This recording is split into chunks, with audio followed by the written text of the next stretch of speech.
அப்போ உங்களுக்கு எம்பிபிஎஸ்சில் மார்க் கம்மியாகிடுச்சுன்னா என்னால் செல்ஃப் ஃபினான்சிங் காலேஜஸ் போக முடியாது, என்னால் பிடிஎஸ் ஜாயின் பண்ண எனக்கு பிடிக்கல, என்னால் பேராமெடிக்கல் கோர்சஸ் ஜாயின் பண்ண எனக்கு விருப்பம் இல்லை அப்படிங்கிறவங்க இந்த ஆயுஷ் கோர்சஸ் ட்ரை பண்ணிங்கன்னா கொஞ்சம் பெட்டராக இருக்கும். ஓகேவா? என்னன்னா இதில் என்னென்ன வரும்னா பிஹெச்எம்எஸ் ஹோமியோபதி வரும், பிஎஸ்எம்எஸ் ஓகேவா சித்தா வரும், பிஏஎம்எஸ் ஓகேவா ஆயுர்வேதிக் வரும், பியூஎம்எஸ் யுனானி வரும். ஓகேவா? இந்த கோர்சஸ்லாம் வரும். இதுவும் வந்து எம்பிபிஎஸ் மாதிரி ஒரு 5.5 இயர்ஸ் கோர்சஸ் தான். ஓகேவா? 5.5 இயர்ஸ் கோர்சஸ்.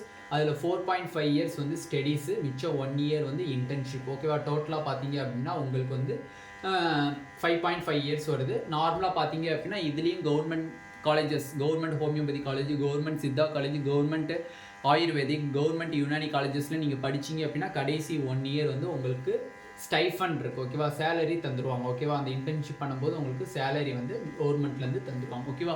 அதுக்கான அப்ளிகேஷன்ஸ் வந்து நம்மளுக்கு ஆகஸ்ட் 6லேருந்து ஆகஸ்ட் 25 வரையும் நம்மளுக்கு ஒதுக்கியிருக்காங்க. ஈவினிங் 5 மணி வரையும், ஆகஸ்ட் 25 வரையும், ஆகஸ்ட் 25 ஈவினிங் 5 மணி வரையும் நீங்கள் இது பண்ணிக்கலாம். ஓகேவா? இதில் மோஸ்ட்லி பார்த்தீங்கன்னா ஆயுஷ்கான அந்த ஃபார்மை வந்து நீங்கள் அப்ளிகேஷன்லாம் போட்டு கடைசியாக ஒரு ஃபார்ம் வரும். அந்த ஃபார்மை எடுத்து நீங்கள் அவங்க தபால் மூலிமா போஸ்ட் மூலிமா நீங்கள் அனுப்பிவிடணும் அவங்களுக்கு. ஓகேவா? ஸ்பீடு போஸ்ட் மூலிமா அனுப்பிவிடணும். அந்த ஸ்பீடு போஸ்ட்டுக்கு அட்ரஸ் என்னன்னு பார்த்தீங்க அப்படின்னா அதுக்குரியதை நான் டீட்டெயில்டாக இன்னொரு வீடியோவில் உங்களுக்கு போஸ்ட் பண்ணுறேன். இதை பற்றி நீங்கள் ஃபுல்லாக தெரிஞ்சுக்கணும், ஆயுஷ் கவுன்சிலிங் பற்றி ஃபுல்லாக தெரிஞ்சுக்கணும் அப்படின்னு நினச்சிங்கன்னா நீங்கள் போடக்கூடிய வெப்சைட் என்னன்னா www.tnhealth.tn.gov.in. இதுதான் வந்து அதுக்குரிய வெப்சைட். அதில் போய் பார்த்தீங்க அப்படின்னா ஆயுஷ்கான எல்லா அப்டேட்ஸ் இருக்கும். அந்த ப்ராஸ்பெக்டஸை கோ த்ரூ பண்ணிவிட்டு உங்களுக்கு டீட்டெயில்டாக இன்னொரு வீடியோவை கண்டிப்பாக நான் உங்களுக்கு போஸ்ட் பண்ணுறேன். ஓகேவா?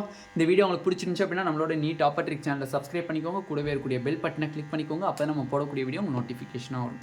உங்கள் ஃப்ரெண்ட்ஸ் எல்லாத்துக்கும் ஷேர் பண்ணிக்கோங்க. இந்த ஆயுஷ் வந்து கவுன்சிலிங் எக்கச்சக்கமானதுக்கு ஹெல்ப்ஃபுல்லாக இருக்குது. ஏன்னா எம்பிபிஎஸ்சில் நிறைய பேருக்கு சீட்டு கிடைக்காம போயிருக்கலாம். பிடிஎஸ் ஜாயின் பண்ண விருப்பம் இல்லாத ஸ்டூடெண்ட்ஸ்க்கு இது ஒரு நல்ல ஆப்பர்ச்சுனிட்டியாக இருக்கலாம். நெக்ஸ்ட்டு செல்ஃப் ஃபினான்சிங் காலேஜஸில் என்னால் ஜாயின் பண்ண முடியாதுன்னு சொல்கிறவங்களுக்கு இது ஒரு நல்ல ஒரு பெட்டர் ஆப்பர்ச்சுனிட்டிஸாக இருக்கலாம். பேராமெடிக்கல் கோர்சஸ் எல்லாத்துக்குமே இது ஒரு பெட்டர் ஆப்பர்ச்சுனிட்டிஸ். நியர்லி பை உங்களுக்கு வந்து எம்பிபிஎஸ் பிடிஎஸ் கோர்சஸ்மா இது ஒரு டாக்டர் கோர்சஸ் தான். அதனால் எல்லா ஃப்ரெண்ட்ஸ் அண்டு பேரண்ட்ஸ்க்கும் ஷேர் பண்ணுங்கள், அவங்களுக்கு இது கொஞ்சம் ஹெல்ப்ஃபுல்லாக இருக்கும். ஓகேவா? Thank you students.